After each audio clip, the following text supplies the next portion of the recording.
guys, it's Demi. Welcome back to my YouTube channel. I hope you're all doing well and I hope life is treating you good. Today I'm going to be doing a Q&A. I haven't done a Q&A in it's been a while, to be honest, and there's actually been reasons for that. I've just been avoiding doing Q&As. Just felt like for many reasons I didn't want to sit down and open up about things. I didn't want people to know me life. I didn't want to tell people things, and I just wanted to stay very private but still do content that I was happy with sharing.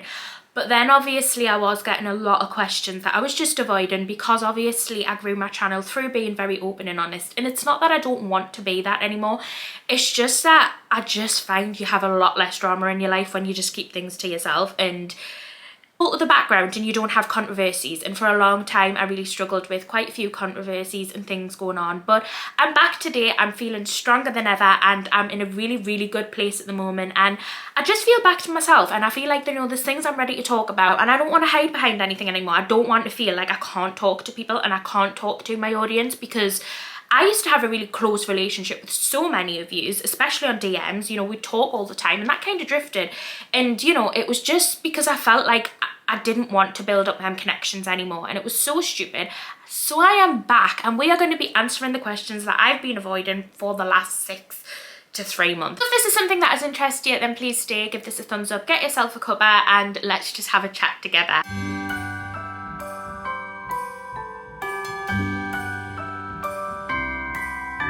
First question is, how are you doing? And I thought I would do this question first because it's a very nice way to open up a Q&A. How are you doing? How is your life? Let us know below.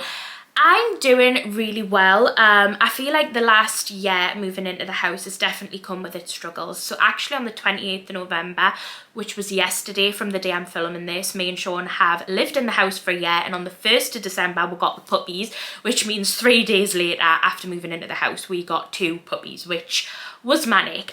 Moving into the house was definitely the hardest year of our lives, and learning to adapt with what comes with the house and everything to do with owning a house was hard. It's really hard adaptation, moving from your parents into your own home and learning how to manage everything, especially in a relationship. And even if it's a solid relationship like mine and Sean's, where you've been together for 6, 7, 8, 9 years, it can be a really big transition. But we're definitely in a great routine now. We've got things on track and I'm feeling so happy, the happiest I've felt in a long time. I have the best people around us, I have the best people in my life, and I just know where I am with things now. I know where I want to be in the future, and I am really good at the minute. Question number 2 is, how are you getting on with your Christmas preparations and Christmas shopping? Oh, I feel like I'm one of these people that's either really on track or really behind, and this year I would say I was not on track at all up until the last few weeks. I've really got on track with my Christmas shopping, which I'm really excited about. And I would also like to tell you in this segment, because it really fits in nicely with this video, about a really exciting sponsor, which is Popsa. If you're looking for a gift idea this Christmas but you're really not sure what to get your friends and family, but you want something maybe a little bit more personal, then I have the perfect idea for you. Popsa is definitely something for you to look at. For the years I've used photo books as presents for people for many different things, because I think they're a really great personalized gift that can hold so many memories and special moments. However, they take an absolute mission to make.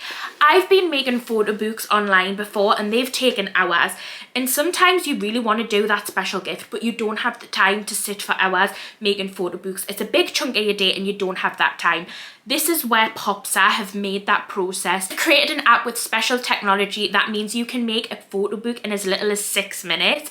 And honestly, I've tested it. I have 2 here to show you, and definitely it's super easy to work. It's super easy to do, and it means you can have amazing personalized gifts for your friends and family. And you know, a lot of time and effort has still gone into them on your behalf, and a lot of thought. However, it just doesn't take hours out of your day to create. So I have 2 here that I want to show you that I picked up as gifts for my family members. So this is the first one, which I actually picked up for Sean for Christmas, was to get him one all about the pup. So I got the hardback one just so it's really sturdy, and I know it's going to be a great thing that he can keep. But this was the first ever pictures we took with the pups on the day we were taking them home. Full year. Oh my god, look at my babies. I have made a photo book of the pup's first year in the house with us, and I just think it's so beautiful. Look, that was their first walk. Oh, look at that, man. How gorgeous. I just think these are such good quality gifts that you can give to people so they can hold memories in their hand. So then I also got one for my mum for Christmas. As you may know, I held my mum a surprise 50th birthday this year, which I was so excited about. It took so much preparation, and although we took so many photos on the night, she's got loads of photos on her phone. I knew she'd never develop any of them. I knew she would never put them in an album or anything like that, so I thought I would create a photo album. So this is it. On the front it's just got the picture of my mum, and then obviously it says your 50th, and then it's just a full photo book of loads of photos we took on the night with our friends, family, and I just think it's such a great memory to look back on, and my mum will always have it, so it will always remind her of our 50th. There's a lovely photo of my mum and my granddad, me and my cousin Olivia, so I just thought it was an absolutely gorgeous thing to get from your mum. There's me and my mum at the Prosecco cart, as always. If you know that one of your family members would like a personalised photo book and it's something you create within 6 minutes, click the link in my description, download the Popsa app and create your family a special memory this Christmas, because honestly I know my mum and Sean are going to absolutely love theirs, and I just think it's a really amazing way to give something special but actually not having to take 3 to 4 hours out of your day to actually make a photo book. Other than that, guys, I'm actually really far forward in my Christmas shopping. I'm going to do a wrapping video within the next few weeks to let us know if that's something you want to see, and I'm going to be decorating the house, which will probably be over on the Daily Dose of Us channel. So if you don't know, I have a joint vlogging channel with my partner Sean, like decorating of my house and stuff like that. Then it will probably be over on that channel, so I'll have the link in the description as well. But other than that, I'm really prepped this year. I'm not the type of person that likes to be prepped too early, because I think part of buying presents is definitely the build up to Christmas for me, but I'm in a happy place. I know what I've got, I'm happy with what I've got, and I think I'll be able to successfully manage the flow of buying everything I need in December, which I'm excited for. The next question is staying on track with Christmas. Are you going to be hosting Christmas at yours? And no, I'm not. We weren't sure if Sean was going to be working this Christmas or not. He's not actually going to be working. He is going to be off Christmas, which is really exciting. However, I'm not going to be hosting Christmas. I am going to be going to my nana's house for Christmas dinner, and Sean's going to be going to his parents' house. It's just the tradition that we've always done with our families, and neither of us are ready to break that tradition yet. So we might invite Sean's family over at the evening and just see if his mum and dad want to come over at ours or something like that, because we do spend Boxing Day the next day with my dad, and I have like my second Christmas with my dad on Boxing Day. So that's kind of our plans for Christmas. We're not going to be hosting it here this year. It is going to be at my nana's as usual. The next question is, do you have a thing that you bought for your house that you regret? And 110% yes, it is my sofa. I love the sofa in terms of the shape and size of it. I think it's absolutely perfect and fits in with the living room amazingly. I just don't like the material. It's not even the colour, because I really do like the brown colour, and brown is definitely a colour I would get in the future for another sofa, but it's the material. It's one of them materials that's kind of like a velvety, so no matter which way you brush it, it looks kind of different, and it looks dirty if you brush it all different ways, and that really pisses us off. I do really want to get a new sofa, and I have talked about it with Sean. I've found the one I want, but we're not going to buy it probably until about a year's time, just because the pups are still young. Luna is in a manic digging stage, and I don't want to buy a brand new sofa and have it dig to bits. So I think for now the best option is just to get some throws, keep my sofa, and then in a year time I can consider getting a new one. Also, I really made a bad decision with the rug. I bought this thick shag rug, which is a beautiful rug. I really love it, but having 2 puppies, it wasn't a great idea, and the rug got absolutely ruined. So that was quite a bad decision as well, but I have actually replaced that, so I'm no longer worrying about the rug. Other than that though, every decision I've made for the house I absolutely love, and Sean does too. So other than that, we are really happy with the decisions we've made. The next question is, has your mindset changed on having children? No, I still am in the mindset that I don't want children in the future. I don't see myself having children, and me and Sean have obviously spoke about this as well, and since having the pups I think he's kind of not keen to have children either. Whether this changes as we get older into our 20s or as we get into our 30s, maybe we'll have a change of mindset, but at 25 I'm still on the mindset of that children are just not for me. The next question is, what is your biggest pet peeve doing YouTube? I have a few. I've been doing YouTube full time for 3 years now. I've been doing it alongside my job for 2 years, meaning in total I've been doing it for nearly 5 years. Crazy. Where did that 5 years go? I don't even know, but I have quite a few pet peeves over the last 5 years. The first pet peeve I have is people having some sort of sense of entitlement. I feel like when you put your life online, people then feel entitled to be able to to know certain things about your life, and matter of fact is you're only entitled to know what people want to share with you. So if people don't want to talk about something, if people don't want to share something, then they are fully entitled not to. And I've had so many questions and comments: are you not going to talk about this for your followers? Are you not going to do this? People are asking you about this and you're ignoring them. I'm ignoring them for a reason. I don't want to talk about it. And if I want to talk about something, I think you can tell over the years on my channel, I'll talk about it. But if I don't, I won't be forced into talking about it because people feel they have some sort of entitlement.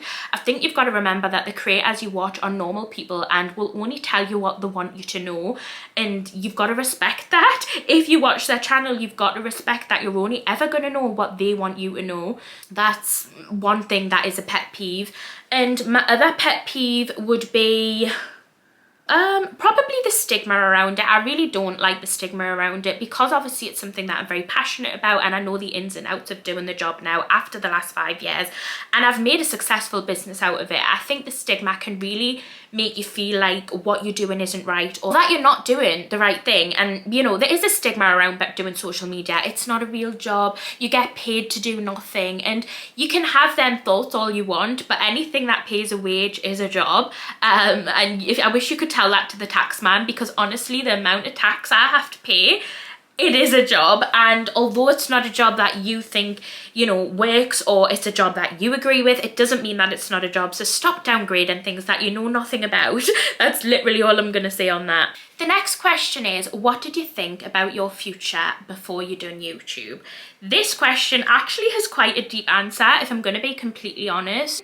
But prior to doing YouTube, when I was in my council job, when I was doing my apprenticeships, when I would look forward into the future, my prospects for my life weren't great at all, and I always felt really crap about my life, and I always felt like I just didn't want to be here. And I know that's really deep, and I didn't mean for this Q&A to take such a deep turn, but the honesty of it is I never knew what I wanted to do when I left school. So I fell into apprenticeships and ended up working for my local authority, and I absolutely hated it. Actually, I tell a lie. I liked the apprenticeships, and the first ever apprenticeship I'd done with the training and development team was amazing. But after that, it kind of went downhill from there, moving to different teams, different sections of the council, and ending up in a job that I really just didn't like.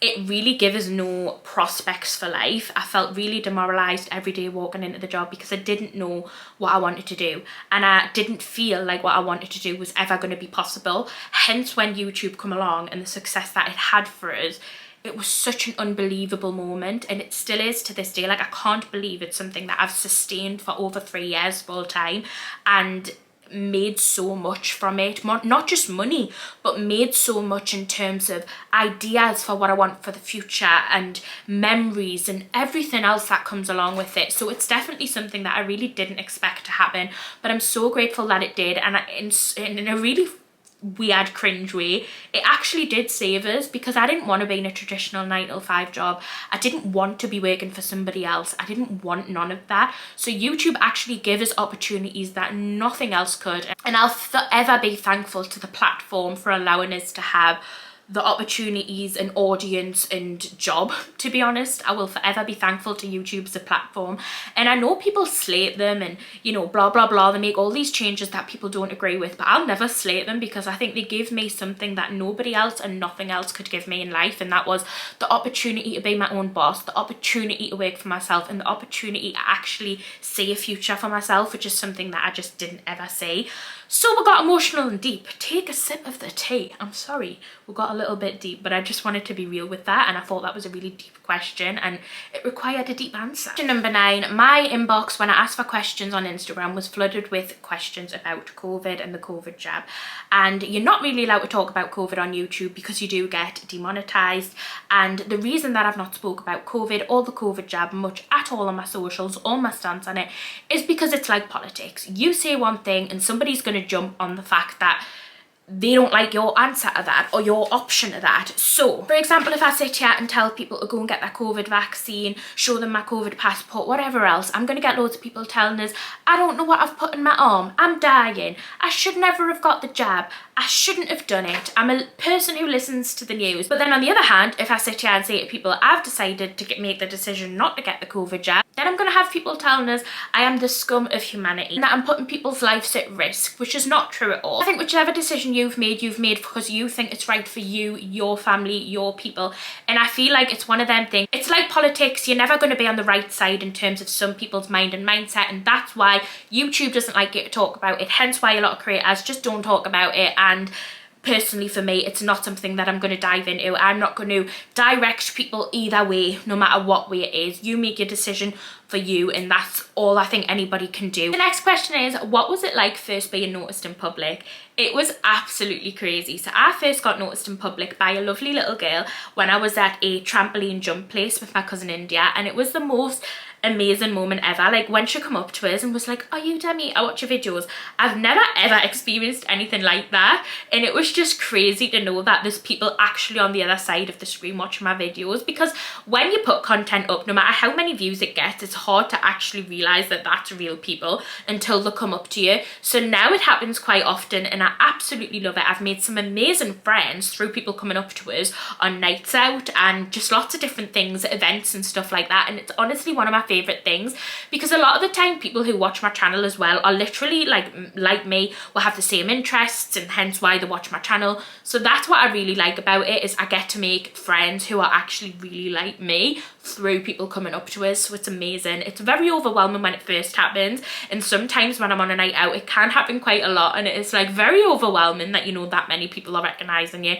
But at the end of the day, it's something that I actually do love, and I love meeting you, and I love making friends with people who watch my channel. What part of your body are you insecure about the most? To be fair, I'm having quite a lot of insecurities at the moment, and I know it's something online that obviously I portray very body positivity, and I am 99.9% of the time, but sometimes I do have a lot of insecurities like other people, and the last few weeks I've been feeling really insecure, especially about the top area of my legs, my thighs. I just feel they're very jiggly, very wobbly. They've got a lot bigger than they used to be, and it's a huge body adaptation that is something that wasn't there. So that is something that I am quite insecure about at the minute, but I know it's something that I just need to adapt to, and I will learn to love with. But yeah, it is something that I am quite insecure about, and like I said, I wanted to like portray the fact that just because I am body positive most of the time, it doesn't mean that I always am. And I do have days where I feel like crap, and I do have days where I look in the mirror and I'm like, oh, today is not the day.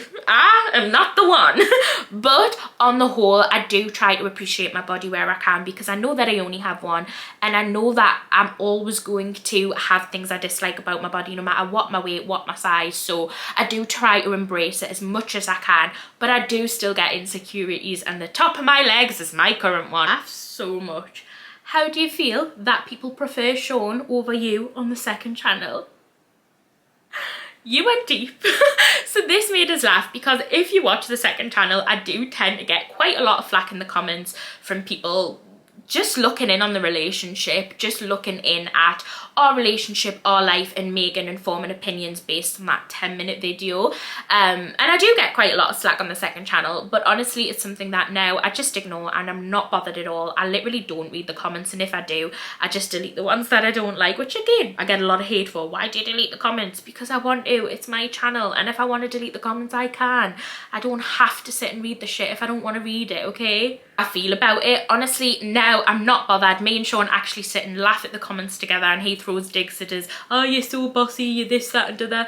But it's so funny, because I'm the vocal one in the relationship. I'm the one who's most chatty. I'm the one who's most confident in the relationship. And I think if you watch my videos, that's pretty obvious. But people have interpreted that into me being bossy and controlling of Sean. Which, do you think he'd have been with us for 9 years if that was the case? Do you think his family would like us if that was the case? If I was bossing him around? No, it's just I'm a more vocal person, so online it looks like I'm bossy. And don't get us wrong, I can be bossy with him, but he can be just as bossy with me.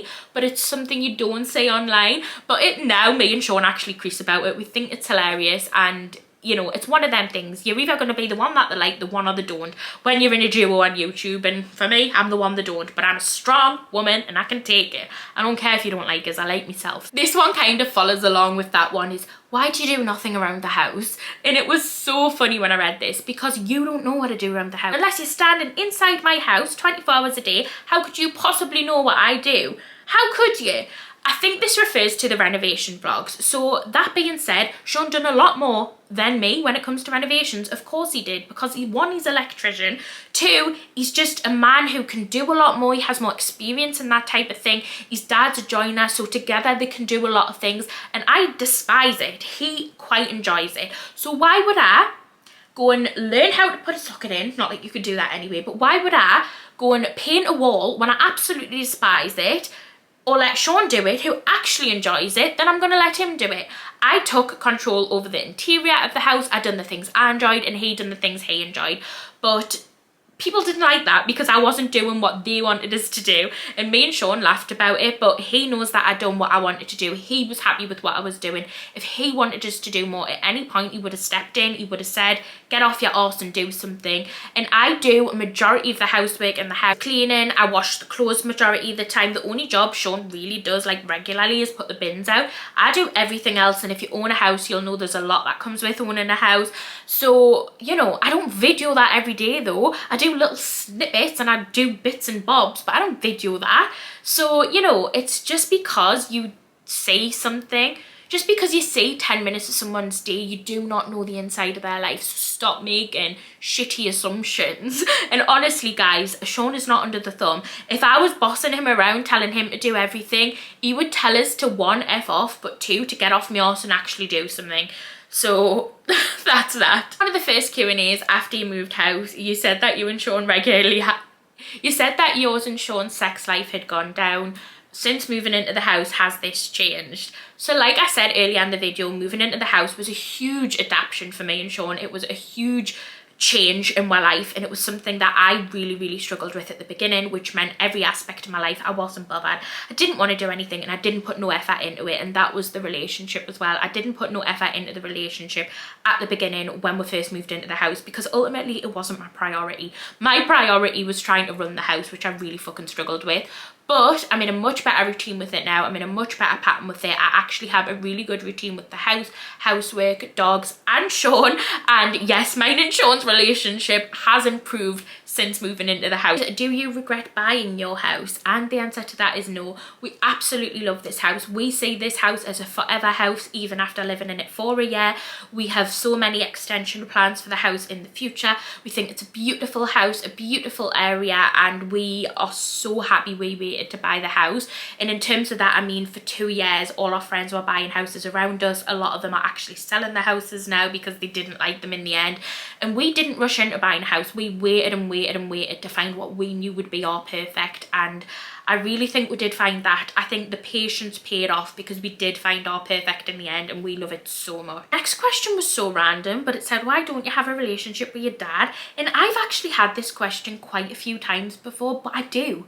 Me and my dad have a good relationship. He was over at mine on Saturday with his girlfriend Teresa, having drinks and a takeaway. I have a relationship with all my family. There's not a family member that I don't have a relationship with, and I'm very grateful for that. And I do have a relationship with my dad, and actually quite a strong one as well. So I don't know why people get this misconception. I don't know why people think this, but we do have a relationship, and I see him and ring him all the time. Question is, why have you and Harry fell out? This is one of them questions that I really just wasn't going to answer online, but decided that I would briefly answer it all. I think what we had was a genuine friendship.